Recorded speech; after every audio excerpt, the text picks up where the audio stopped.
Welcome to another week of Half Serious. Today we're going to talk to Chelsea Noel, who is the author of Beyond the Path.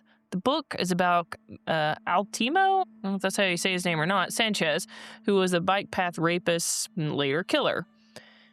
His reign went on from 75 until he was apprehended in 2007.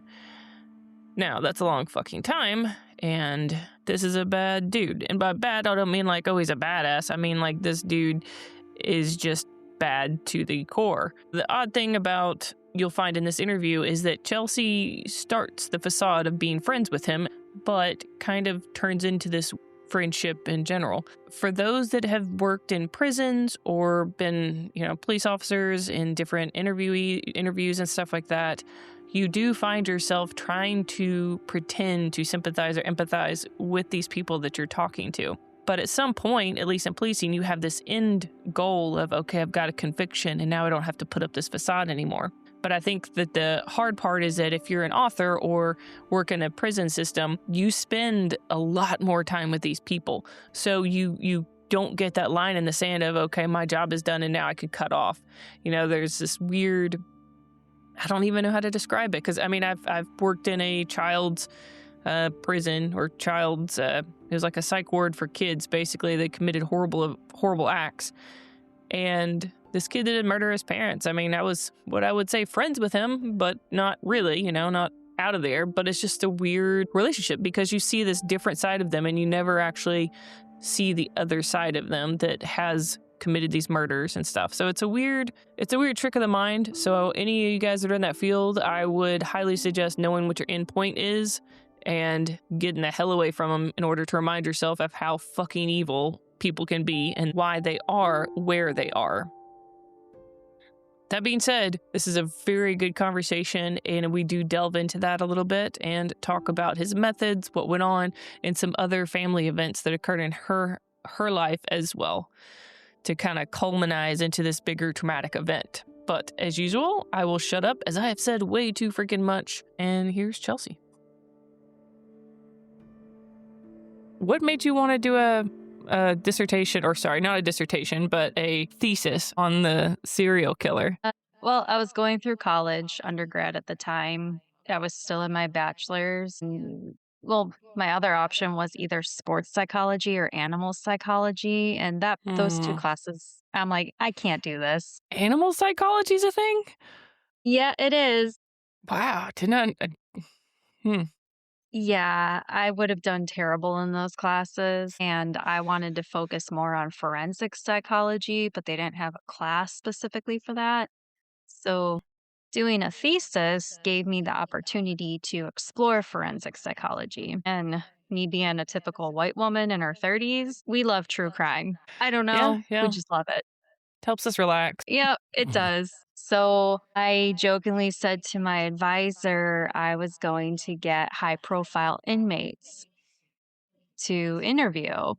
And he's like, good luck, right? He didn't really Yeah. believe me because he didn't know me that well yet. It was the spring. And then by fall, I came back into his office and I had a couple letters already from a serial killer. Damn. Yep. I actually wrote a couple other people in the New York area, but they weren't responsive except for Altimio Sanchez, the bike path rapist. So, Yeah. I'm actually surprised. I thought that they would be more responsive because they tend to, once people are caught, they tend to like to tell their tale, or be it, however they portray themselves, innocent or guilty, they tend to like to. So I'm glad you heard back. I actually kind of got lucky. Uh-huh. Because with Sanchez, I had a 50-50 chance because a relative of mine worked side by side with him for about 15 years at the American brass plant. So Wow. when I wrote Sanchez, I name dropped my relative's name. It took Sanchez about a month to respond, Man. and I kind of forgot he did. It was over the summertime. When I checked my mail, I'm like, oh shit. So he wrote back, and that was the start of my time with the bike path rapist. And later on, he did tell me that high profile inmates don't really respond because they've been warned by other high profile inmates of scams TV Mm, shows trying to get their story, promising false pay, and news stories, documentaries. When they interview, they edit everything that the high profile inmate told them. But me at the time, I had no titles, I had no licenses, nothing. I was just a college student from Buffalo, and he's from Buffalo. And I think that was like a connection to home that he yeah. liked. So you think that was it? Just the being able to connect and say, "Hey, I know somebody that worked with you," and then being from the same area, so he kind of felt like you guys would be able to have that commonality. To start a little bit, he did test me though in our first few letters because he's like, I need more information about your relative. And he put the relative names in quotes. Oh yeah. Yep. So I could pick up, there was like a little cat and mouse game.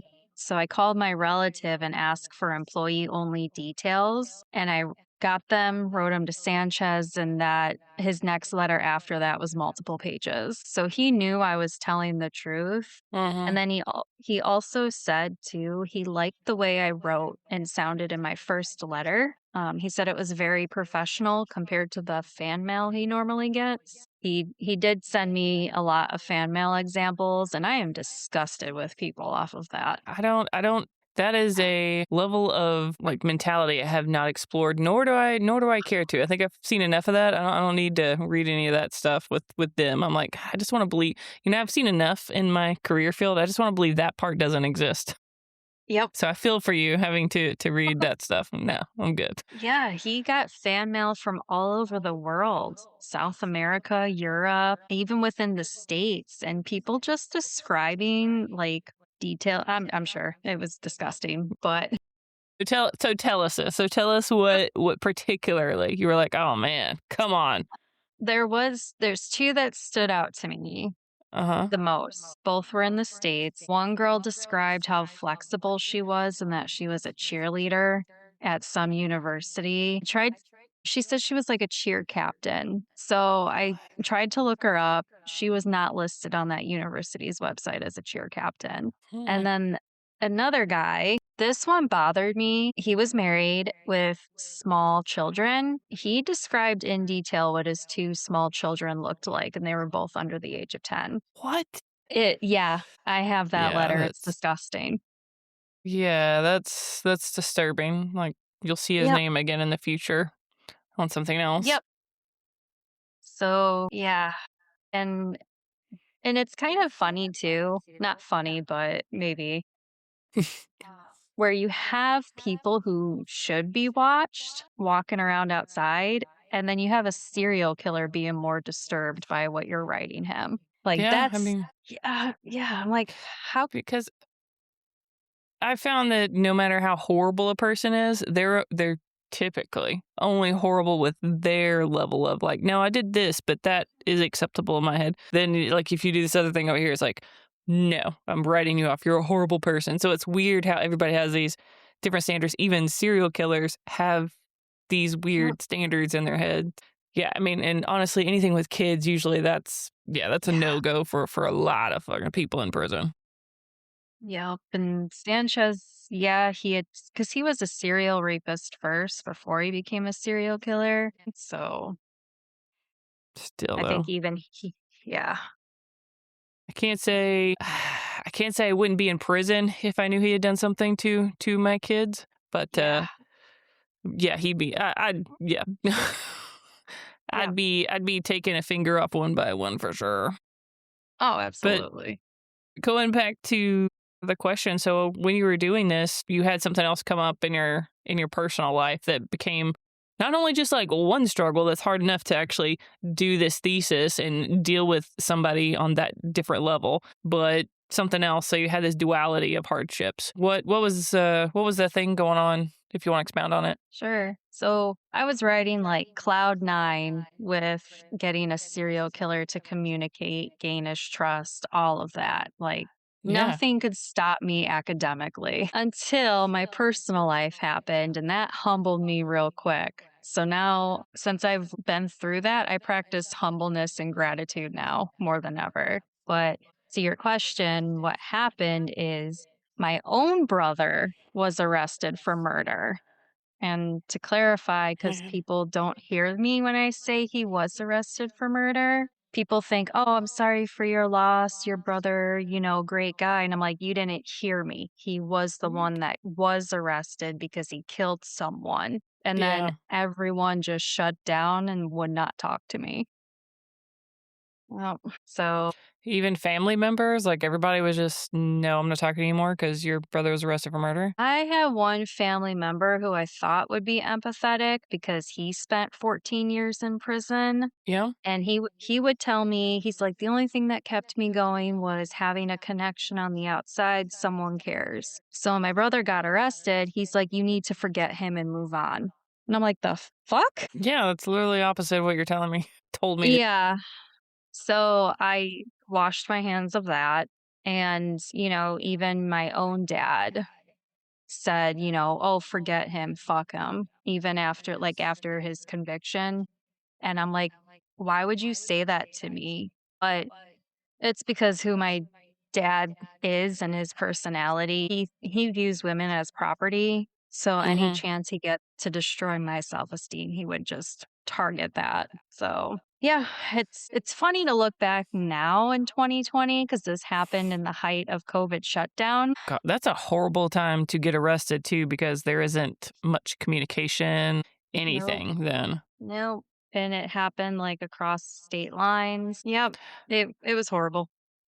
So can you talk about the parameters of it, like what happened? Or Yeah, because it's case was reopened. But yeah, my brother, his baby mama, and her two friends, they took their combined 5 kids and a couple animals mhm, on a camping vacation in Kentucky. And last minute, the deceased was the brother to the friend group that came. mhm, And he brought a lot of drugs, including angel dust. And he was taking drugs and alcohol, got really violent, and chased my brother with a knife, was threatening to kill my brother. My brother did the duty to retreat. And he also, in Kentucky, they have stand your ground laws. yeah, So, familiar. yeah, it was killed or be killed. And with a guy on a lot of drugs and alcohol, violent, what do Mhm, you do? yeah, So, my brother regrets it, but, it's kind of what do you do, Because if my brother was stabbed to death and given this deceased person's violent history with drugs, SWAT team, and all types of other illegal activity before my brother got mixed up with him, the deceased probably would have only gotten 30 days of inpatient rehab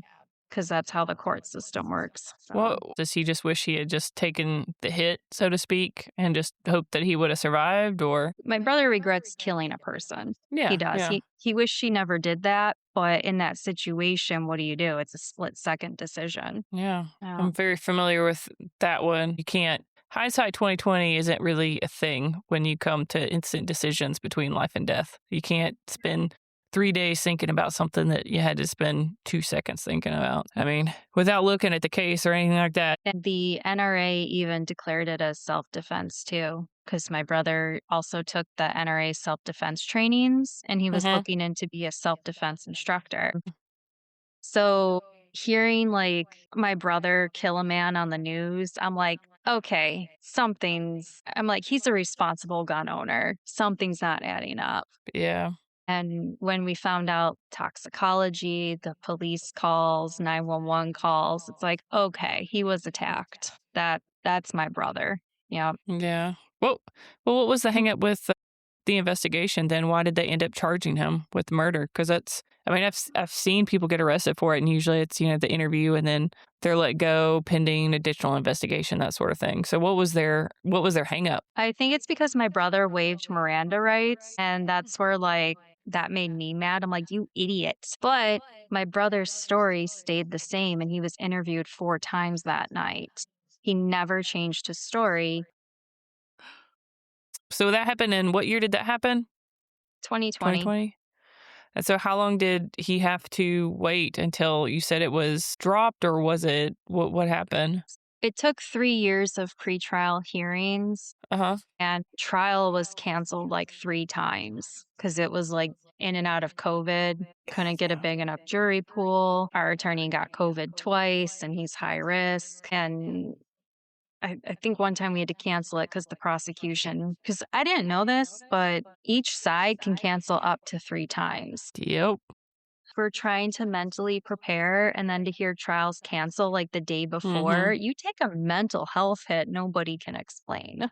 But it took 3 years for a trial. He got convicted of manslaughter in the first degree. Mm-hmm. He got manslaughter in the first 20 years, so the max. But then in March 2025, my brother rightfully and truthfully won his Supreme Court appeal. 5 out of 7 Supreme Court justices stated the trial court was biased against my brother. They Mm-hmm. said there was not enough evidence to take it to trial. Yeah. They stated that portraying my brother as the initial aggressor was inaccurate. And they even stated that my brother acted in self defense. Was he completely cleared of it, or has it all? His appeal was dated March 21st, 2025. And the Supreme Court stated that the trial court had 20 days to either release him or reindict him on manslaughter 2 or reckless homicide. Mm-hmm. The trial judge did neither. Oh, yeah, it's been a year at this point, and he's illegally detained. I will have to research that because that is foreign to me. So, is it Yep. the state courts, or where did he appeal it from? Where they said, "Hey, you need to release him or come up It with was a new charge." it was the Kentucky Supreme Court at the state level. Yeah. Contacted the Bar Association, Judicial Conduct Commission, CLU, not the bar, the Innocence Project, the mayor, the governor, the Senate, congressional inquiry. I have a long list of news places, everything. I went back Yeah. to the Kentucky Supreme Court and the Kentucky Yeah. Department of Corrections. All of them put it in writing that my brother's case does suck and he should be free, but Yeah. none of them will help me. Did they tell you what your next steps were? Nope, they just said, "We can't help you." I'm gonna have to do some outside research on that because I don't know. I'm curious how the ball has dropped and what their parameters are and what they're hanging their hat on. I called the Kentucky DOC and I said, "Hey, my brother is still at Green River Correctional." And they pulled up his case, and the lady on the phone, very wonderful lady, she's like, "Oh my Mm-hmm. gosh, this is horrible." And I'm like, "Yeah, can you release him so I can come get him?" So later that night, my brother was sent to a processing center to process Mm-hmm. out. And I'm waiting, like, I couldn't get there that fast. I'm like, wow, this only happened 5 hours later. So I was like looking at the nearest motel to get an Uber for him. He was almost out the door until the prosecutor and the judge called the processing center and said transfer him back to the county jail. I'm gonna have to look him up and see what that deal is because now I'm curious, and if that's actually occurring, then that is a cataclysmic failure on the justice system in a very twisted way. So I have to look that up because now I'm curious. In the meantime, I joked with my brother. I'm like, "You're a free man. Just walk out the front door." Do not do that. I'll get I, shot. I know, I joked, and I'm just like, what are they going to do? Arrest you? Freaking Yeah. shoot him as an escapee. Yeah. Well, not to change subjects, in the midst of doing all this stuff, how long did you talk to, is it Sanchez? What he's called? Sanchez? Yep. How long You can did, call him Sanchez. okay, I didn't know if you want me to call him, what is it? What's his first name? Al, I don't want to try to say it. Yeah. El Timio. Yeah. Altimio, okay. During this, were you talking to Sanchez pretty much just by mail? Were you meeting with him in person? And kind of what was your approach with getting to know him and how to approach your thesis? Sure. So with Sanchez, this was still in 2019. Mm-hmm. And I actually would call Sanchez letters. I visited him in person a total of 4 times. And he emailed from Mm-hmm. prison too, because they have tablets now in prison. Well, Yeah. Yeah. Music, movies, hmm, email. Yeah, I that threw me for a don't loop. don't know if I approve of that. But Huh. they have to hook them up to kiosks for internet access to download so they don't get internet like willy-nilly, but they can Yeah. download things. Wow. Yeah, I met Sanchez, and it was kind of like Clarice Starling meeting Hannibal Lecter for the first time. That's the only thing I had to reference because there's nothing. Like, there's no guidebook on how to talk to a serial killer. So everything was original research and pure luck. Yeah, and you're a young college student, so I'm sure it was like, "Oh god." Yeah, I was 29. Yeah, and I've never been to jail or prison, so being thrown into maximum security at Clinton Yeah. Correctional, it was an experience which I wrote 2 books about both cases, Mhm. and I wrote that it was more terrifying of being behind maximum security walls than actually meeting Sanchez. He's 5 and I was like an inch or 2 taller than him, and the first time I looked Yeah. at him, I'm like, "This is it. This looks like just one of those old people that sit at coffee shops in the Mhm. morning and says hi to everybody." Yep. Very unassuming. That's their biggest, way to deceive people. "I'm just an innocent little guy." He was, and I'm like, "I see why serial killers do get away with it for so long." Yeah. Yeah, I mean, look at Gacy. He could barely move around real I mean, he was a big dude, and it's like, that guy surely isn't burying people under his house. No. Yeah. But and then even when my own brother got arrested, Sanchez was very nice. He gave me more insight when he got arrested and so forth. And it was actually shocking, which might unsettle people to hear to say that a serial killer had empathy for another person. No. I mean, Mhm.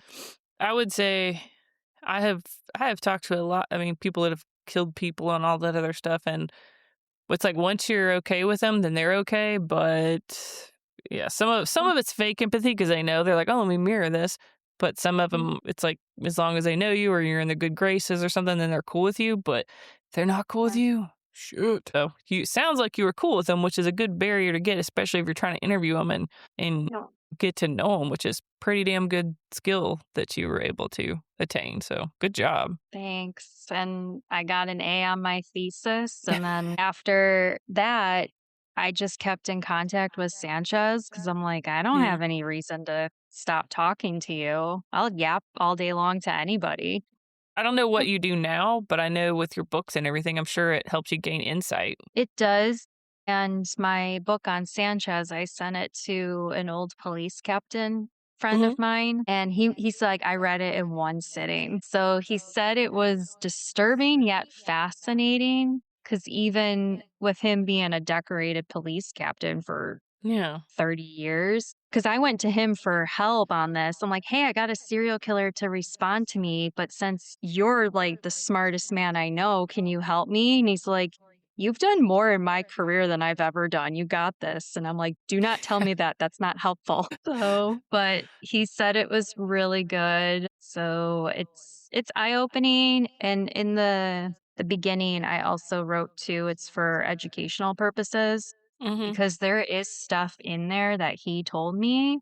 I don't wanna spoil anything, Yeah. but there is I think he also saw me as, like, the daughter he always wanted because he told me he always wanted a daughter, but he had 2 sons. So, it came to that point where he started giving me, like, fatherly advice and Mhm. life advice, and he's like he taught me how to be cautious. He's like, "If I was still out and around and I saw you, I would have attacked you."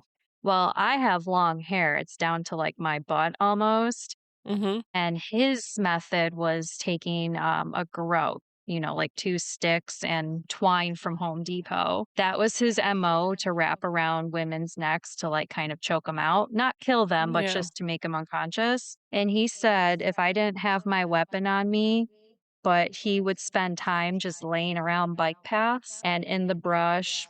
It was mostly about the path than the victim, but Mhm. he said, "If I was laying in the brush and saw you," he said, "I would use your own hair and wrap it around your neck to choke you because it's that long."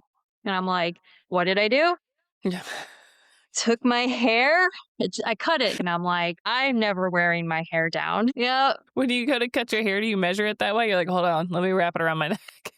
Yeah. Now, yeah, I had to chop all the dead ends off, but yeah, I Yeah. was like, "Okay, I chopped it," and I'm like, "Cool, Yeah. okay, can't even wrap around once, I'm good. Thanks, Yeah. Al."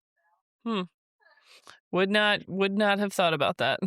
And that's the thing, that's, like, what piqued my curiosity because it's that mindset of how do you Mhm. come up with that? Yeah. So what did he do? Just lay there and just wait for victims to walk by, and he just chose them at random, or was Yes. there something else?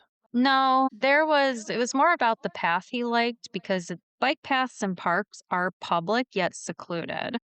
Mhm. And that kind of gave him that balance of the rush, but also not getting caught because he said bike paths have so many exit points to make it easy to run and escape. And Yeah. that's also what terrifying.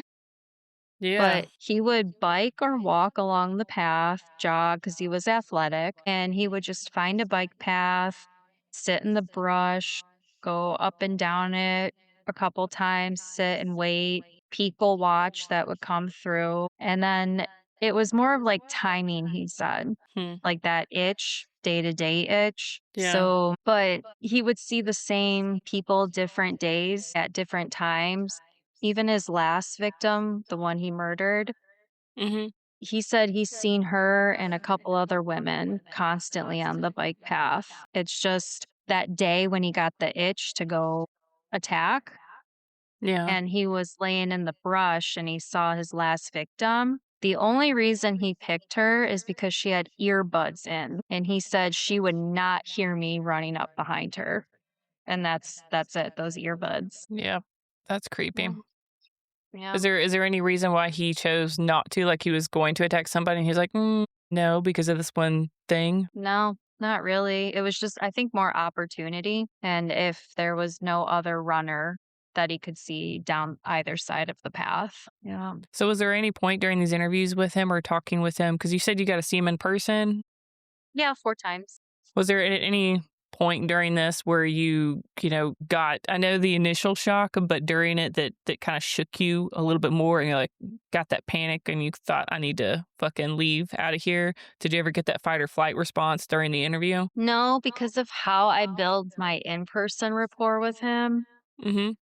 The first day, I just kept it light, like I was meeting an old friend for coffee. But at times, he would slip in randomly, like details of his crimes, and then kind of lean in to see if I'm like picking it up.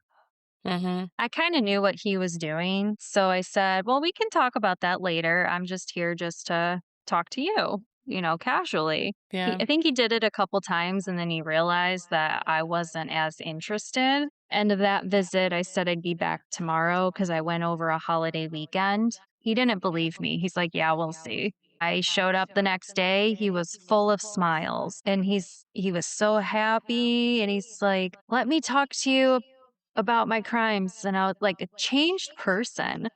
And I said, "Well, no, I still wanna just get to know you. Let's talk about other stuff." So we Yeah. talked about Buffalo, he talked about his family, but inside, I was like, "I wanna know everything. Like, this is Yeah. why I'm here." But I kind of played the long game a little bit. And then day 3, because I came back, it was like Monday, that's when it was like a holiday.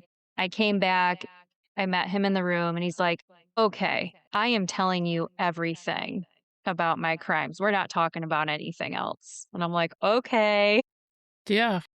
Yeah, I sat there and consumed everything he was saying. And Yeah. he's like, "I'll write you all of this. It's okay." And I'm like, "Okay." But after the visit, again, he was very nice. I got in my car and I just screamed, like, what did I just get? Yeah. But during that time, no fight or flight response. I mean, there was guards all around, so it was kind of Yeah. hard for him to do anything anyway. I always Yeah. wondered what like, it was on the reporter or interviewee or interviewer side of stuff after people are caught, since there's so many people that, they have to show empathy towards the killers and things like that in order to facilitate the conversation. And yeah, we do it out on the street and stuff, but typically it's on a time limit. It doesn't last for very long, and you don't really have to put up a front for super long time either. It's just these little spurts.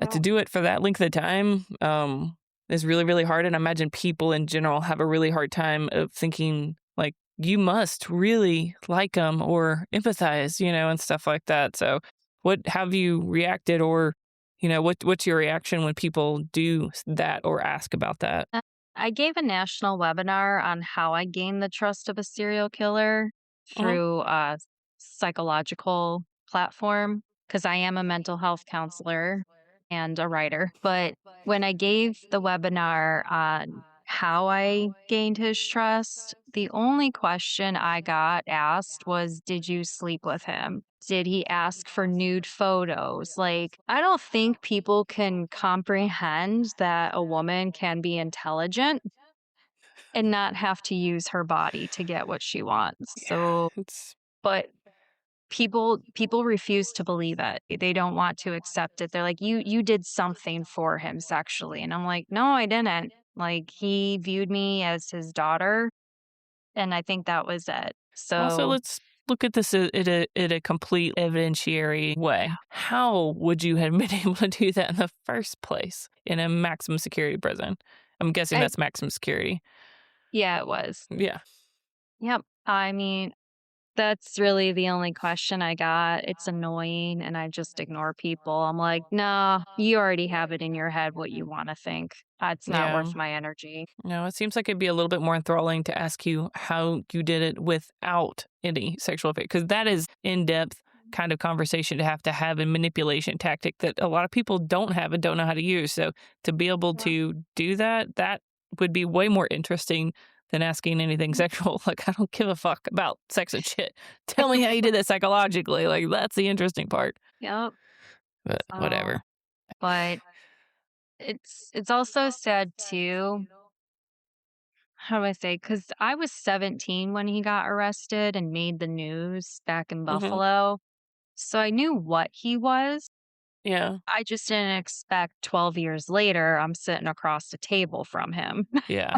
Yeah. That's pretty crazy. So, yeah. So knowing the news media side and him being a serial killer to just having casual conversation, like I'm meeting an old friend for coffee, Yeah. I see why even his neighbors and friends wanted to testify on his good nature in court, which there never was a trial. But I can see why he had empathy, he had care, and I'm like, where's the disconnect? My opinion, and granted, I don't have degrees or anything, is just that people are very good at putting up fronts. I've Yeah, seen people murder people and then just be like, oh, no, all right, and then just be cool again. And it's just like, yeah, what the fuck just happened? So I don't, unless it has to do with specific things, like I know murderers specifically hate other murderers that murder kids. There's different standards within the communities, yep, like we've talked about. But yeah, I've seen a lot of fake empathy, but I don't know if I've seen a lot of real empathy, but that's on the front line and not like when they're in prison and stuff too. So I think that there's a difference in reflection, but I don't know. yeah. If you think he was to get out today and he was still alive, do you think if he would kill again if nobody knew? I asked him that question because in New York State, they had the parole elder law that was on the table of discussion to pass. Parole elder law would have made him eligible for parole. Wow, that's Yes. crazy. And I asked him about that, and he said, "I would not leave prison." He's like, "Given my high status, I wouldn't survive out there." And when he was in protection unit at Clinton, he was Hmm. the highest porter, which is like the janitor, and he had respect in prison. He wouldn't have gotten that outside. So he's like, I won't be able to live anywhere. Yeah, no, because somewhere there's a parent or relative that is, yeah.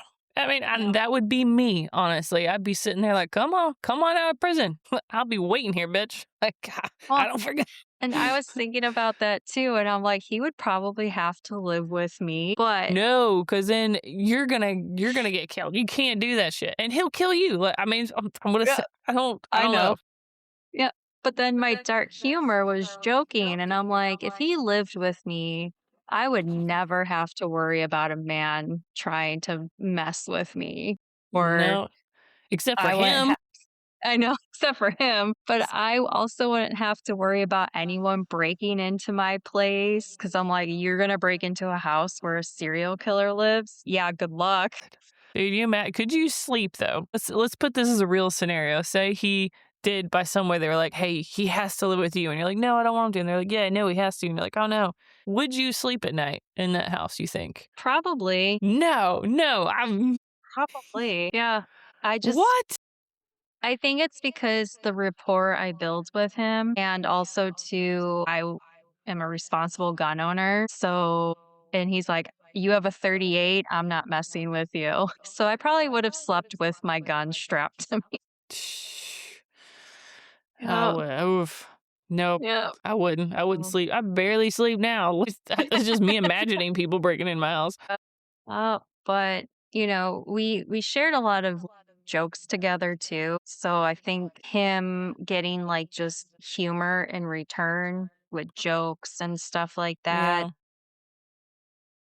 I think it made him feel like a human again and Mhm. seen as like a person, not just an inmate. But yeah, and it was tragic when he did pass away because New York State was shutting down prisons.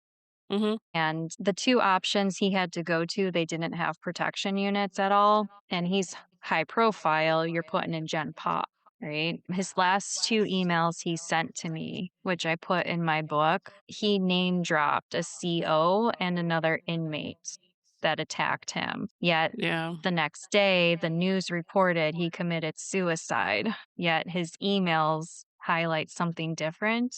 And Yeah. the New York State report investigation into his death, a lot of stuff is redacted. Oh, I gotta be real. I have no. I would say justice should have been served on him a long time ago, especially because he admitted to it. I'd be like, oh. I mean, I don't think it's tragic. I'm just like, yeah, good, Eh, But I well, also like having these conversations with people that have different points of view on stuff because it's kind of cool to listen, and hear why because that's a fun banter. So do you yeah. feel like it was tragic because you lost like a friendship in him or Yeah, I cried. I had a really hard time with it, but I only cried that night when I got the news because he just sent me an email because with Securus Technologies, Mhm. they do send delayed notifications depending when the email arrives. So it was that Friday morning, I got an email notification and I'm like, oh, Mhm. I'll check it because I have to go to work. So I'll check it later. I really wished I should have checked it then and there because that was his email that he wrote the day before that he's like, hey, this CO and this inmate are coming for me. And I knew it was going to get bad because he never wrote this until that email where he signed it, "Love you." He never said that to me before. So I read it after I got the news. I had a breakdown because I did. I spent 4 going on 5 years talking to him nearly every day. We have countless letters, emails, phone calls, all that stuff. And like, yeah, he gave me like fatherly advice I never got Yeah. before. And now he was gone and he was killed a couple months after my brother was convicted. So 2023 fucking sucked for me too. And I felt really alone in the world at that point. When he died, did you have a weird I'm sure at some point you were just like, I am crying over a serial killer that killed people, but also I'm sad about it. Like, was it weird dichotomy of emotions when you were upset about it? Did you have to take a second to recognize that and kind of analyze yourself and what you were doing and kind of like, I'm missing this person that I know, but also it's like, so it's a weird I mean, I've been Yeah. sad when people have died before they've done horrible things, but it's like, I mean, screw them also. So I kind of get a little bit, but that level's a little Mm. different for me. So what was it like, or did you go through it? Well, I kind of just like isolated for that night and cried myself. 'Cause what is it? But I knew I couldn't share it, like, on social media, like, "Hey, I'm heartbroken because Sanchez passed away." I would have been ripped to shreds, but I'm Oh, used yeah. to that. Yeah. Well, I'll Um, be honest, I'd have been like, "What the fuck?" Like, yep, good yep. riddance. I mean, that's how I still am, but that's me. But I respect people's feelings on things because 'cause I'm like, everybody can feel differently, that's fine, because the Yep. actions are what matter. But, my friends, though, they I have a great group of friends Good. who so they were empathetic for me, so I at least had, like, a little bit to grieve with someone, so but it was just the one night, and then what is it? Thanksgiving was his favorite holiday, Mhm. so I kind of got, like, a Thanksgiving card and did, like, the grief writing letter to someone who's passed and final things you wish you could have said to them, and that was it, so 'cause it was a shock too. Yeah. I mean, that's a hard few months, so I'm sure your head was just like, "Fuck it. Like, fuck this shit," by Yep. then. Yep. Yeah, and plus also too, I didn't really have family. Like I know I mentioned like my dad earlier, but Yeah. I was emancipated as a teenager. And my brother and I grew up in a terrible childhood home on both sides. So what is it? And like I said, my dad was just really beating my self-esteem a lot after my brother got convicted. So I did the camper life immediately like after the conviction. I bought a camper and took off. So it was Hmm. lonely for a while, but I think I kind of needed it, and I think I was kind of going through, like, this live life to the fullest, right? Yeah. I drove across so many states and back, because, look, everyone around me's gone. Yeah. I was kind of, I think, chasing life during 2023, just to kind of figure out is it still worth living, right? Yeah. Uh, What'd you but find having out? that oh, so much. Life is beautiful, it's just the people in my life were fucking shit. Hmm. Yeah. Yep. So and then, was it licensed in 2 states for mental health. I work remotely and author, and now I'm in PhD school. So life is beautiful. Awesome. Do you like doing the mental health work? Is that where you found your new palette? Yes and no. It's a love and hate field, I think, like anything, but I really love psychology and the mindset. I just don't know why I'm drawn to it. I think it's just human Yeah. behavior. I mean, probably So, I'm guessing the way you were brought up too. You were like, how can people act this way? And now you get to figure it out. oh, I was the child who didn't fit in because I would always ask questions. Because when you're a child, you're innocent, just asking questions. Yeah. But even pointing out well, I didn't know the terminology for it, but back then I would point out behavior patterns and people would get so mad. And they'd be Mm. like and I got a lot of abuse from both sides and they're like, "Oh, something's wrong with Chelsea. She's mentally ill." And I'm like, Yeah. "What?" Like I'm like I'm and I was a child of divorce. So my dad's mother was 1850s Christian Mm-hmm. and she put on the front that she was a good-hearted Christian, but behind closed doors, she was trying to convince my dad to drop me off at the orphanage. She's like, "She's a child of divorce. She's not wanted anymore." And then they would Mm. tell everyone I was mentally ill to avoid being accountable for what they were doing. Yep. How, right now, with both of you guys experiencing that, did you guys kind of have the same mentality get now? Like you're just going to live life to the fullest and disconnect and just kind of at least lean on each other? And then I guess it went to shit. Was that kind of the plan initially? Well, in my book that I wrote on my brother's case, the first chapter is childhood stories Mm-hmm. about me and my brother protecting each other from the family. And my brother and I were told frequently we weren't wanted children. It was just the Mm. thing to do back then. Mm. So my brother got a lot of physical abuse from both parents. And looking back now, they viewed him and in school and family like, oh, he's an angry teenager. But secretly, family friends knew what was going on, but they never said anything. And that's more frustrating. Yeah. Or extended family saw but turned a blind eye. Until now, when I'm more vocal about it, they're like, yeah, we always knew. We believe you. And Mm-hmm. I'm like, where were you back then? Yep. And so, but now, yes, my brother and I think we share the same type of escapism. The word family triggers us both deeply. And even with dating and going over to like I've been single for like over 10 years, but even going to like ex boyfriends, like family gatherings, I would Mhm. always stand in the corner and not associate because I would just watch how those families were garbage. And I'm like, I can't be here. Like, this, I can't, it's just triggering. Yeah, And you just read them. Is there anything that I didn't ask that you wanted to expound on, or something that maybe somebody should have asked you then that they didn't and you wish they had? not so much because I think after a while, there really was nothing anyone could do. But what I really would have wanted Mhm. was either someone to sit there in silence with me or somebody just to say, "Hey, I can't be there, but I want to check in on you. Can I order you food?" Mhm. Because I was shunned a lot too from the community, shunned a lot from I wrote about it in my book. So I kind of after my brother's arrest, I was drinking a lot and like I said my group of friends are great, but we all live in different states. Yeah. So, yeah, so, they would call, talk to me, but sometimes I just didn't wanna talk. I just wanted someone to physically be in silence with me or Mhm. somebody be like, "Hey, I'm gonna order you just food and send it to you." I think anyone who unfortunately has to go through what I did, just do that for somebody you know. Yeah.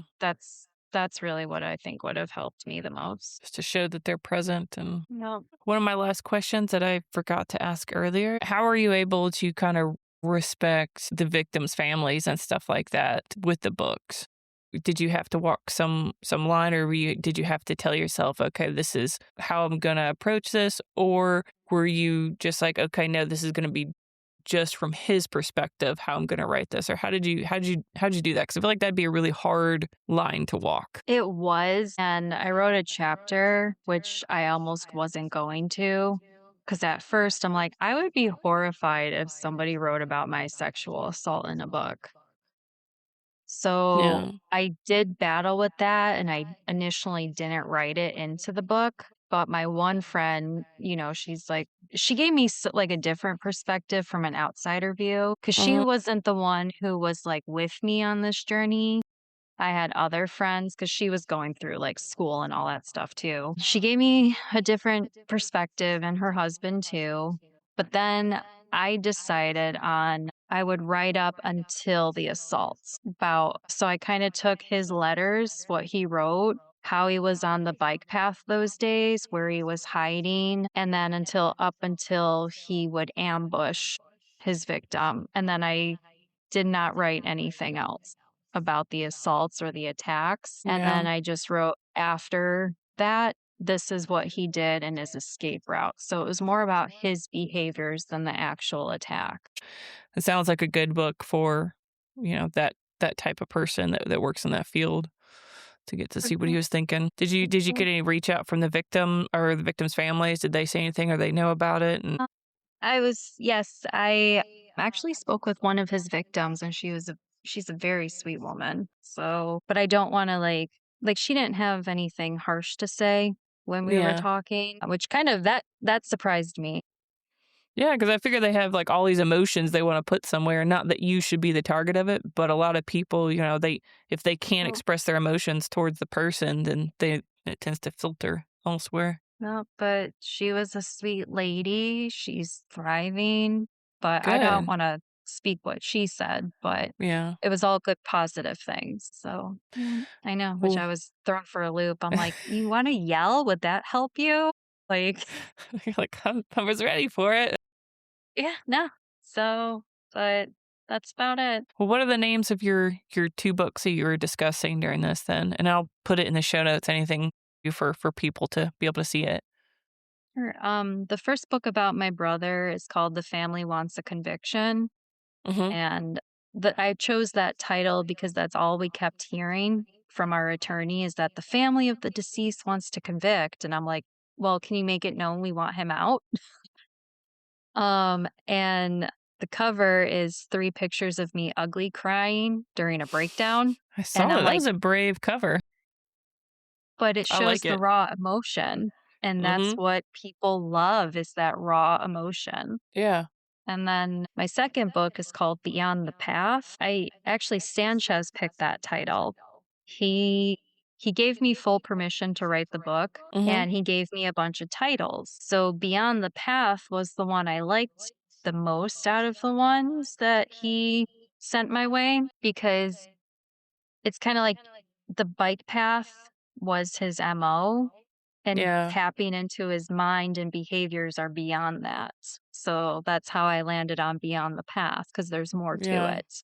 And that photo is of him and I on our second day of talking. So, yeah.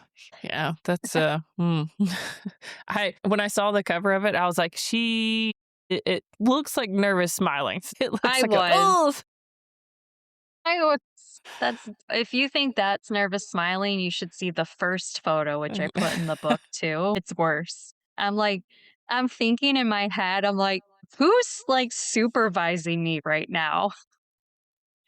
But I'm yeah, that's 29 and I'm like, I need an adult. Like, who's stopping me? And nobody. yeah. And I'm like, is this really happening? And I'm like, ah, fuck it. Yeah. I go, well, big risk, big reward, I guess, you know?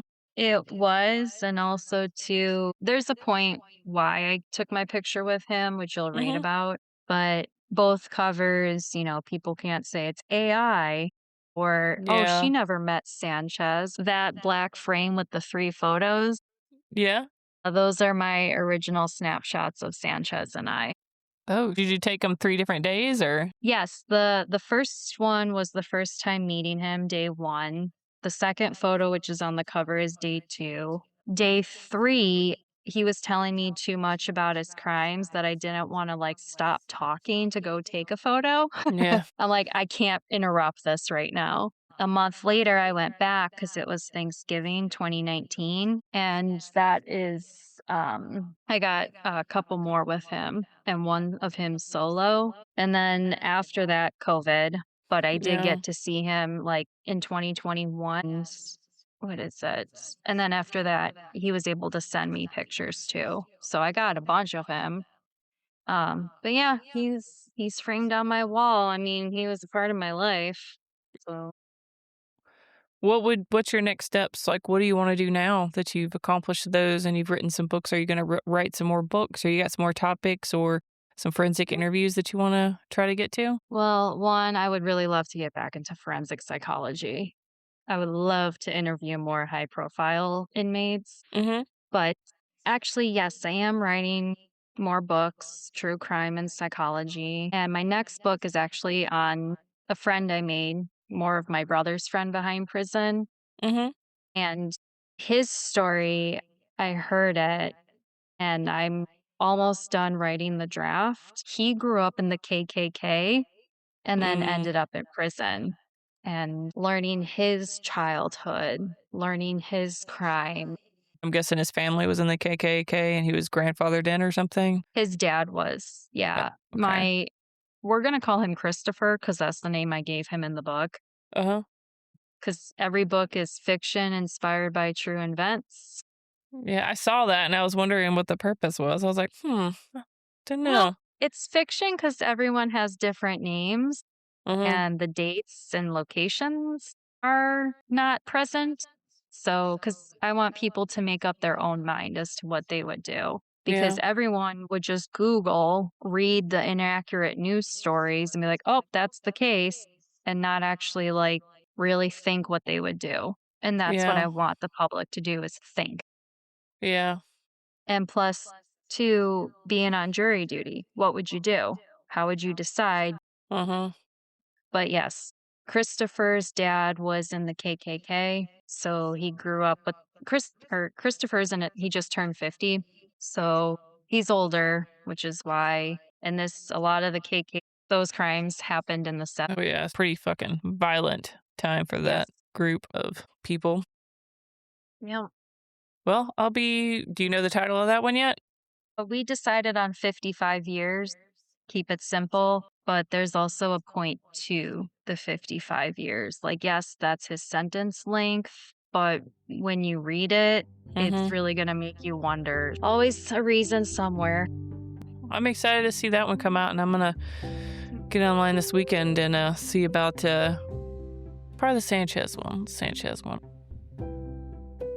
Before you guys hang up on me, I have a couple more things. One, anything that you're interested in on this podcast, I have all the links and everything down below in the show notes, so you can easily click on it and get to what you want. Also, I'll probably start doing bi-weekly releases of this podcast over the summer. That's just because podcast listening stuff tends to dip on the summer because everybody's busy outside living it up, which I fully support. So go out there, do that, and we'll still be here bi-weekly for you for the next couple of months. Then we'll start back to weeklies, and maybe in the fall, we'll see where we're at with that year mark. And yeah, you guys just got to give me some feedback. Let me know who you want to hear from, if you want to come on here, or if this is complete and utter shit and you're like, you need to shut the fuck up because I want to listen to a different podcast. But why you wouldn't just tune into another podcast, I have no idea. However, we will still be here for the full year mark, and until then, I'll let you guys know what I decide to do after the fact. Maybe I'll pick up just another weird freaking hobby and drop this one. I have no idea. Freedom, man, it's a little scary sometimes. That's it. You guys have a freaking phenomenal week.